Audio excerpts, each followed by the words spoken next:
Hello everyone. After last video I've found a new respect for sound engineers and video creators. This stuff is hard.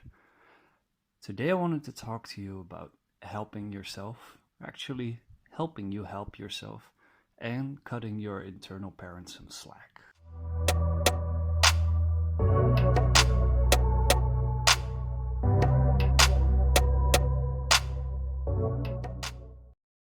Helping yourself is hard. Helping you help yourself is the easiest thing you can do, because in the latter, just saying that you don't know how to help yourself is enough. Don't punish yourself for not knowing how to help yourself.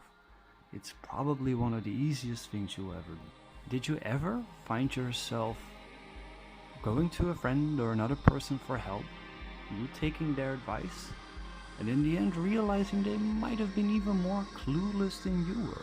Would have been more helpful if they could have told you that they also don't know, but they felt compelled to help, which is in itself admirable. The best meant help can be the worst cure to your problems, only exacerbating the issue. The biggest component of your problem is also not always the problem in itself, but also the sub-personality that your problem triggers. Sometimes we don't long for practical solutions, but for our pain to be understood and nursed. The problem is not missing my deadline. My problem is restlessness and self-sabotage. External conditions manifested by our internal self-states have a lot to teach us. It is not easy to distinguish sophisticated feelings that all come at once, summoned by our problems.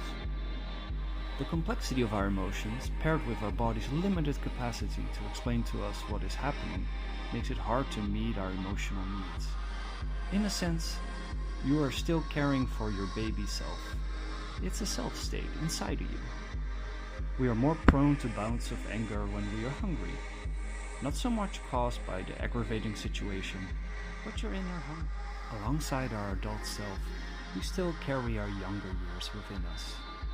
If our needs were or are consistently met, we are likelier to be able to correctly identify and communicate our needs and meet them.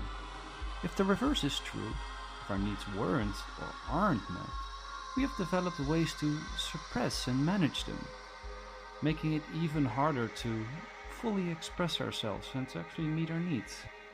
We will struggle with our emotions in adulthood. In the previous video I talked about rebirthing your ideas and thoughts through rethinking your relationship with them and with yourself. We are going to borrow from that methodology today. If we want to be able to help ourselves, let's face it, it's not an easy task, we're gonna have to focus on also cutting our inner parents some slack. We are all just grown kids, and basically our parents are also kids teaching kids. It's completely okay to accept that your internal parent also doesn't know what to do sometimes. If you punish your internal parent, it's gonna be even harder to meet your own needs, because your internal parent will get frustrated at your internal kid for judging yourself so hard. Focusing on helping us help ourselves, we cut our internal parents some slack. We are training our internal parent to ask for help, since he also doesn't know, which is fine. We can't just punish our internal parent. We will have to redevelop our relationship with our internal parent as well. A lot of self-acceptance is focused on accepting your inner kid.